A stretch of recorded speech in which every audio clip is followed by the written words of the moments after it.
Hey, welcome. Thanks for tuning in, listening to me. I love you as always. Today, we're going to talk about something that ruins a lot of relationships. And this characteristic is passed down from, of course, your parents, because a lot of this stuff stems from your parents. Well, you are who you came from, which is an actual truth. Today's topic of conversation is one of those things that a lot of people can't control. But if they did get it in control, life would be a heck of a lot better. There'll be even better human beings for that matter. And that thing is called temper.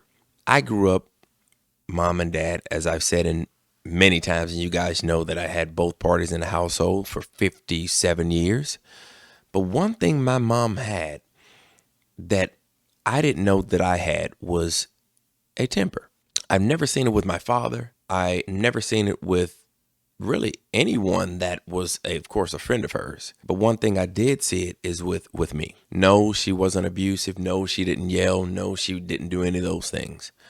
But she was very quick with me.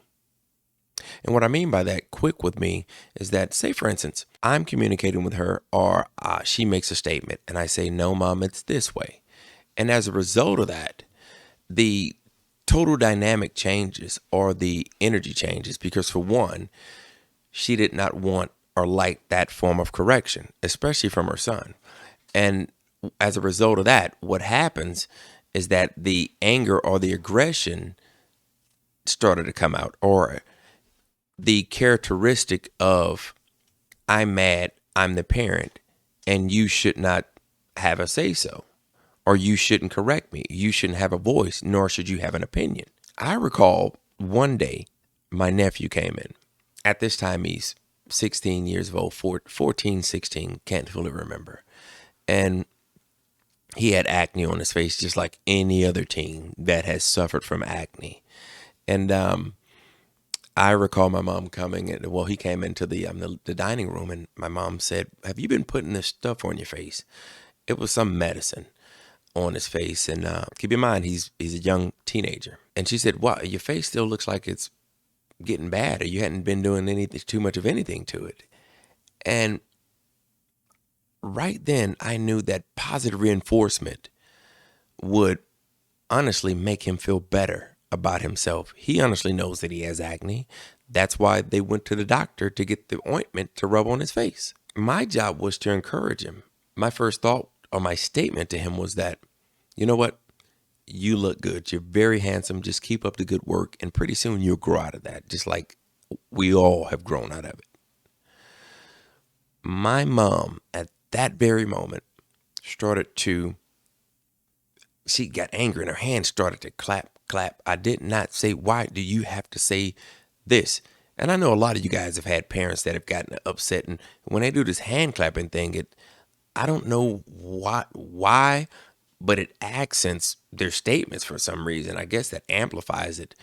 I don't quite understand it, but that's one of the things that she had done, and I seen it.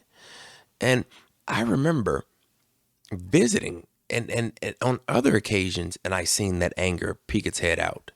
But I never knew that I had the same exact thing, that quick temperament or that anger when someone said something to me. I didn't do the hand clapping thing, but one thing I did do is that I got upset quick. And I shut it down, didn't want to hear what the other human being had to say. And I realized that that was one of the characteristics that I got from my mom that I did not like about myself. And I had to do something with it because I carried that same type of behavior from relationship to relationship to relationship, whether that's my friends, my male friends or my female friends, and even my girlfriends. No one could say anything to me without me getting upset, because that was my first line of action, which is to get upset and to respond in a manner which was very quick because I was upset. But then really had to look at myself and understand, why in the hell am I getting upset? And what the hell is the reason? Simply, there is no reason to get upset. And I remember having a mentor, and my mentor said, well, you're not a dog, nor my dog. So I don't do the angry emotion. especially when a human being's actually talking to me, having a civil conversation, or they're having criticism, constructive criticism. Because a lot of people can't take constructive criticism because they didn't get that in their household. And if they did get that in their household, it was nothing but beat them down, beat them down, beat them down, especially if they came from a household where the parent was non-supportive, or the parent was one that actually did not encourage them to actually be a better human being, or for that matter, if the grandmom raised them, or grandmother raised them. So that child has grown up to have a anger emotion because simply because of what happened in that past life. And I can't fault my mom for having it, but what I can do is I had to fault myself for having it, because I had to look at all the relationships that I basically, I devoured them, I destroyed them because of that thing that I had, which is anger. And I bet a lot of you wonder, how do you remove that emotion when someone has an opinion, which all of us are entitled to our thoughts, opinions, because we're human beings. So therefore, your job is not to get upset. That should not be your first line of response if someone says something that you don't like. You have to be strong enough to actually absorb those things. And how I did it, for one, is that I had to realize that human beings, or the person that's in front of me, has the right to talk to me. And what I did mentally is I didn't do it verbally. It was nothing outward. Because, of course, I know a lot of people may think that I was crazy if I was saying this outward. I would always say in my mind, listen to this person, don't get angry. Listen to this person, don't get angry. Why are you getting upset? Control yourself, listen to what they're saying. All this is just talk that I'm telling myself without actually verbalizing it so they can hear me.